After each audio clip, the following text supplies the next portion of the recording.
सामने आ रही है। जयपुर के बाद अब पटना एयरपोर्ट समेत भारत के 40 एयरपोर्ट्स को बम से उड़ाने की धमकी का मेल मिला है। पटना एयरपोर्ट के डायरेक्टर के मेल पर बम से उड़ाने की धमकी भरा मेल आया हुआ है और 1:40 पर यह मेल आया। डायरेक्टर ने पुलिस को इसकी सूचना दी और सूचना मिलते ही प्रशासन अलर्ट हुआ है। एयरपोर्ट के चप्पे चप्पे पर लगातार तलाशी की जा रही है और इसी दौरान एक भी संदिग्ध वस्तु या सामान जो है वो बताया जा रहा है यहां पर सामान नहीं मिली है। और सचिवालय डीएसपी 2 के जो साकेत कुमार है उन्होंने इस बात की पुष्टि भी कर दी है। तो देखिए, एक के बाद एक इस तरीके से पूरे देश भर में दहशत फैलाने की ये कोशिश है। अब कहीं ना कहीं इसमें सवाल जरूर उठते हैं क्योंकि न सिर्फ एक राज्य का एक शहर बल्कि पूरे देश भर में दहशत फैलाने की कोशिश है। एक बार फिर से हमारे सहयोगी जो लगातार हमारे साथ लाइव जुड़े हुए हैं उनका मैं रुख करना चाहूंगी। काशी, अभी तक हमारे पास सिर्फ जयपुर एयरपोर्ट को बम से उड़ाने की धमकी थी। अब बताया जा रहा है कि देश भर के पटना एयरपोर्ट के साथ साथ में देश भर के 40 एयरपोर्ट्स ऐसे हैं जिन्हें भी बम से उड़ाने की धमकी मिली है।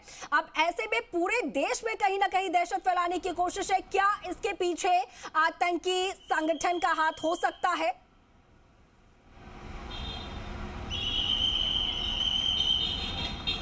जी देखिए अंकुर, किसी बात से इनकार नहीं किया जा सकता। आतंकी संगठन का हाथ भी हो सकता है, लेकिन सब कुछ जांच के बाद ही पता चलेगा कि आखिर कौन ये मेल कर रहा है, किसकी क्या मंशा है। जयपुर एयरपोर्ट प्रशासन को तो मेल मिला ही है, इसके अलावा वडोदरा एयरपोर्ट को भी मिला है, पटना एयरपोर्ट को भी मिला है और जैसा कि आप बता भी रहे हैं कि 40 एयरपोर्ट को करीब ऐसा मेल मिला है, धमकी भरा मेल। इससे पहले भी जब ये मामले सामने आए थे फरवरी में, इससे पहले मेल मिले थे, अप्रैल में भी मेल आए थे एयरपोर्ट प्रशासन को धमकी भरे।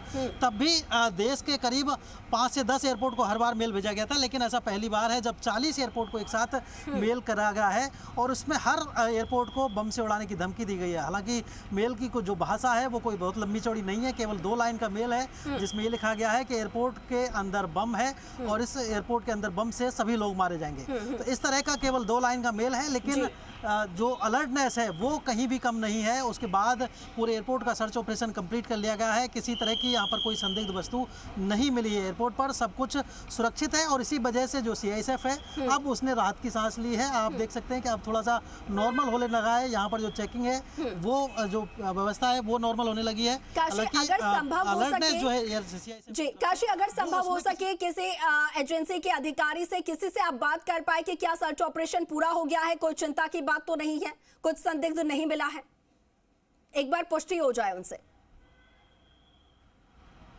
जी देखिए अंकुर, सीआईएसएफ की तरफ से यहाँ पर अभी कमांडेंट मौजूद नहीं है, लेकिन अगर वो होते तो जरूर मीडिया से बात करते और उस स्थिति भी स्पष्ट करते।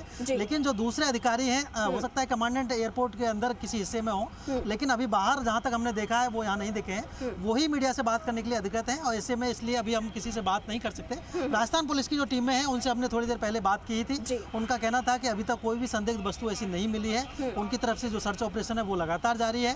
हालांकि इस बात को हल्के में नहीं लिया जा सकता कि कोई संदिग्ध वस्तु नहीं है और इसी वजह से यहाँ पर प्रत्येक हिस्से में जो चेकिंग है वो की गई है, बगैर यात्रियों में डर फैलाए हुए।